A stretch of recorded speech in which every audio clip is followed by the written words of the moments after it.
Tom King confirms James Gunn is directing Superman Legacy. Familiar faces return for Daredevil Born Again, but some will not return. And Seth Rogen's new Ninja Turtles movie debuts its first trailer. All that and more on this week's TCN Rundown. Tom King seemingly confirms that James Gunn is directing Superman Legacy. The news comes from Forbes on Friday.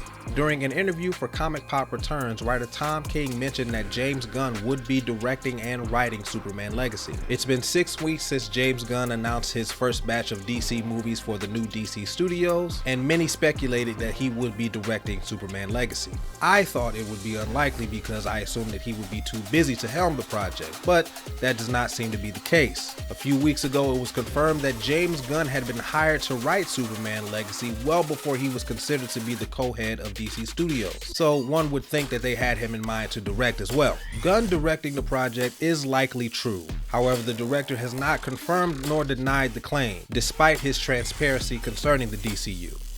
Jon Bernthal and Vincent D'Onofrio are set to return for Daredevil Born Again. However, Deborah Ann Wall and Eldon Henson will not be returning to the series. News comes from TheDirect.com earlier this week. Kristen Ritter of Jessica Jones and Ben Barnes of the Punisher series took to Twitter to show their excitement for Jon Bernthal's return. Now, it does kind of bum me out that Foggy and Karen won't be returning. More so Foggy than Karen. I personally feel that Matt should absolutely have Foggy by his side for better character development. But this does mean that Jon Bernthal's Frank Castle could get some of that spotlight in the new series. Daredevil Born Again recently started filming and is expected to premiere in spring 2024.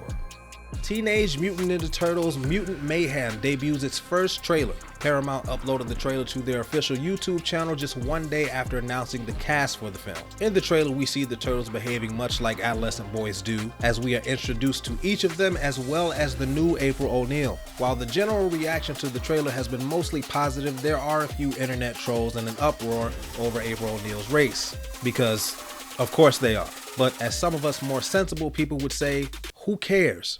My main concern is that the film is targeting a much younger audience than what we're used to seeing from the Turtles. I don't dislike what I've seen, but I'm not singing its praises just yet. What I do really like is the animation, which is very reminiscent of Spider-Man Into the Spider-Verse. Produced by Seth Rogen, Teenage Mutant Ninja Turtles Mutant Mayhem hits theaters August of this year. Chris Rock's Netflix special, Selective Outrage, has fans very divided among social media. Rock took to the stage to address many things, but the one thing that people tuned in for was to hear what he had to say concerning the infamous Will Smith slap at last year's Academy Awards. And needless to say, he's still very bitter about it. Rightfully so. While I may not agree with everything that was said, I do believe that everyone has the right to process their own trauma in their own way. And comedians typically choose the stage to do that. And this is no different. Selective Outrage was Netflix's first live event and is currently available for rewatch on the platform. Jenna Ortega could be cast in Beetlejuice 2. THR reported that Ortega could be playing the daughter of Winona Ryder's character Lydia. The sequel to Tim Burton's 1986 dark fantasy comedy has been rumored for... How old am I again? The script is written, with both Michael Keaton and Winona Ryder eager to return to their roles, but no budget has been made yet.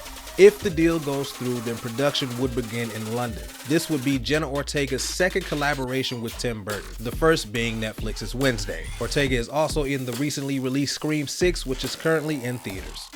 It appears that yet another franchise might be turned into a cinematic universe. Michael B. Jordan will likely be given the green light to do pretty much whatever he wants with the Creed franchise. Deadline reported that there have been several meetings over the past year with Jordan concerning different projects. Those projects include Creed 4, a Drago spin-off movie, an anime series, and a live-action series. Normally, I would be opposed to such things because not everything needs a cinematic universe. However, the Creed franchise is currently 3 for 3 and the last film is possibly the best one. If they can promise that kind of quality going forward, give it to me. Creed 3 made $58.6 million on its opening weekend, and as of March 5th, it sits at $100 million in the box office. All I can say is I am very much enjoying seeing the success of Michael B. Jordan. Well, that wraps it up for this week's rundown. How do you feel about James Gunn directing Superman Legacy? Will you miss Foggy and Karen and Daredevil Born Again? And are you excited for Mutant Mayhem?